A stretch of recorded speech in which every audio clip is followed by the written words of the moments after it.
My family only invited me to the reunion so they could brag about how my cousin just landed a life-changing job. Everyone kept hyping him up like he was the next big thing. My aunt even whispered, he'll be a millionaire before 30. Unlike some people, I just smiled and waited. When they finally asked what I'd been up to, I said, not much.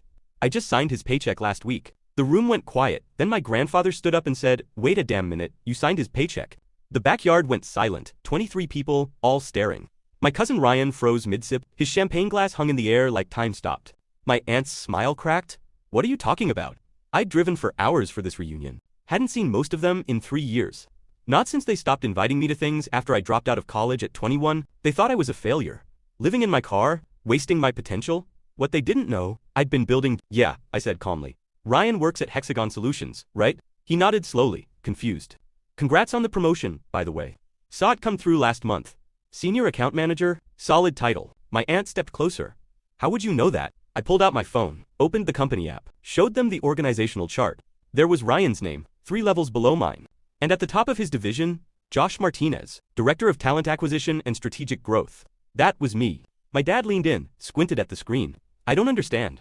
4 years ago, I said, I started a recruiting platform in my studio apartment. Lived off ramen for 18 months. Built it alone. My mom's face shifted. She remembered those months. The calls she ignored because she was embarrassed. 2 years in, we got our first investor. Scaled from there. Last year, we hit $8 million in revenue. Ryan's mouth opened. Nothing came out. 8 months ago, I continued. We sold to a private equity firm for $11.3 million. I stayed on, took a leadership role in acquisitions. I looked at Ryan. Not mean, just honest. Your company, Hexagon Solutions. We acquired it in May. Brought them under our parent brand. I overseen the integration. My aunt's voice was barely a whisper. This is a joke. Check LinkedIn, I said. She did. Right there, her hand shaking. My cousin finally spoke. You're my boss's boss. Technically, your boss's boss's boss, but who's counting? My grandfather, 84 and sharper than anyone gave him credit for, started laughing. Deep, wheezing laughs that shook his whole chest. He stood up, grabbed his cane, walked over to me. You know what kills me? He said, loud enough for everyone. We spent 30 minutes listening to how Ryan's gonna change the world, how he's so brilliant, so driven. He turned to my aunt, and the whole time, the kid who actually built something from nothing was standing right here. And you didn't even ask him how he was doing.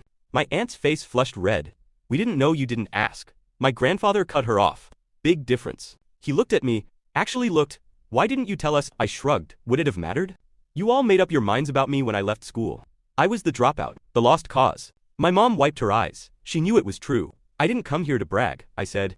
I came because mom asked me to. Because I wanted to see if maybe things had changed. I looked around the table, at the faces I'd known my whole life. But you invited me here to be the failure in the room. The cautionary tale?